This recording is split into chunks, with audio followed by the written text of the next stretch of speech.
18 years of marriage. Then my wife told me she was going on a date with another man. "I'll make it up to you later," she said casually. I warned her, walk out that door and everything changes. She didn't listen. What happened next destroyed her completely, and she never saw it coming. My name is Jason Thompson. I'm 48 years old, and I've spent the last 2 decades building something solid. A successful digital marketing agency in Austin, Texas, a beautiful home in South Austin, and what I thought was an unshakable marriage. Olivia and I met in our 20s, when I was just getting started in the business world, and she was finishing her degree in communications. Together, we built a life, brick by brick. 2 kids, Matthew, 17, and Ella, 12. Everything I believed was perfect. But perfection, it's just an illusion, isn't it? The evening everything came apart started like any other Tuesday. I'd gotten home from the office around 6, loosened my tie, and found Olivia in the kitchen. She wasn't cooking. She was standing by the counter, glass of wine in hand, staring out the window with that distant look I'd been seeing more and more lately. "Hey," I said, kissing her cheek. She barely turned. "We need to talk," she said flatly. Those 4 words, never a good sign. I pulled out a chair at the kitchen table, my gut already tightening. Olivia sat across from me, swirling her wine like she was searching for courage at the bottom of the glass. "I've been feeling trapped," she began, not meeting my eyes. "Like I'm just going through the motions. Jason, I need something for myself. Something exciting." I leaned forward, trying to understand.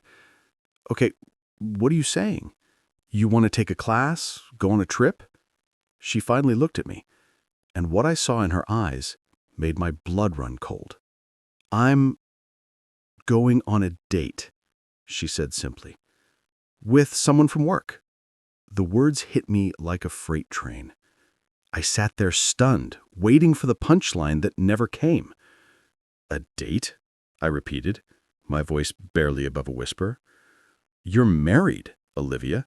We have kids. What are you talking about?"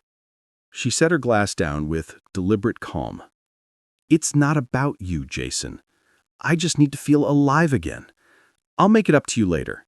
I promise." Make it up to me? Like she was borrowing the car for the weekend? 18 years of marriage, and she was asking for permission to cheat, like it was some kind of trial separation.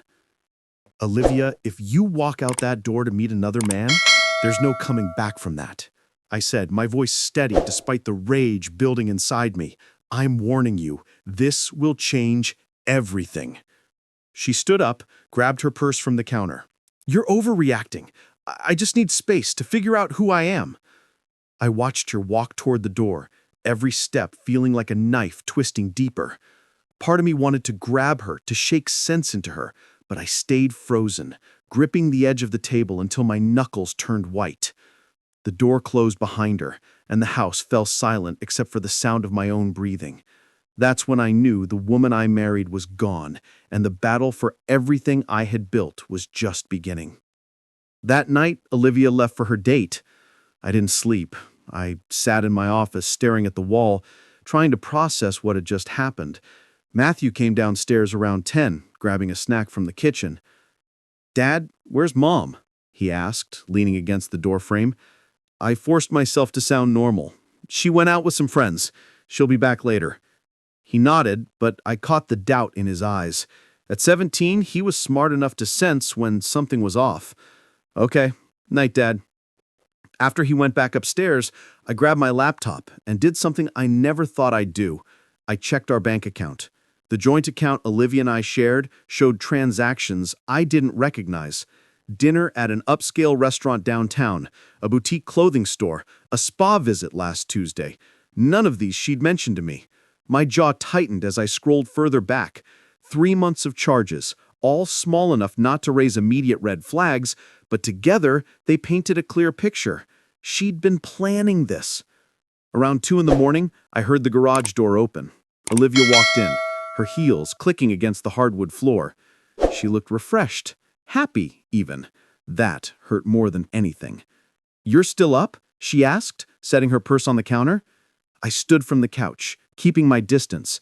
"How was your date?" She shrugged, avoiding eye contact. "It was nice. Look, Jason, I know you're upset, but this isn't about you. Not about me." My voice rose, despite my best effort to stay calm. "Olivia, you're my wife. You're the mother of our children. Everything you do affects us." She turned to face me, her expression hardening. "I'm tired of being just Jason's wife or the kid's mom. I need to be me." "And who's this guy you need to be yourself with?" I asked, stepping closer. "What's his name?" "Tyler," she said defiantly. "He's a sales manager at work. He listens to me, Jason. He makes me feel seen." Tyler. Now the ghost had a name. "How long?" I asked quietly. She hesitated. "A few months. It started as just talking, but a few months." The betrayal hit me like a physical blow. "You've been lying to me for months." Olivia grabbed her purse and headed toward the stairs. "I'm not doing this tonight. I'm exhausted." I watched her walk away. Every step twisted the knife deeper. But as the bedroom door closed upstairs, something shifted inside me. The hurt began to crystallize into something else. Determination. She wanted to play games. Fine. But she'd underestimated who she was playing against. The next morning, I made a decision. I called my brother, Kyle. "I need your help. Olivia's having an affair, and I need to know everything." Kyle didn't hesitate. "I know a guy, best private investigator in Austin. Let me make a call." As I hung up, I looked at the family photo on my desk. Olivia, me, Matthew, and Ella, all smiling on a beach vacation 3 years ago. That version of us was gone. Now it was time to fight for what remained.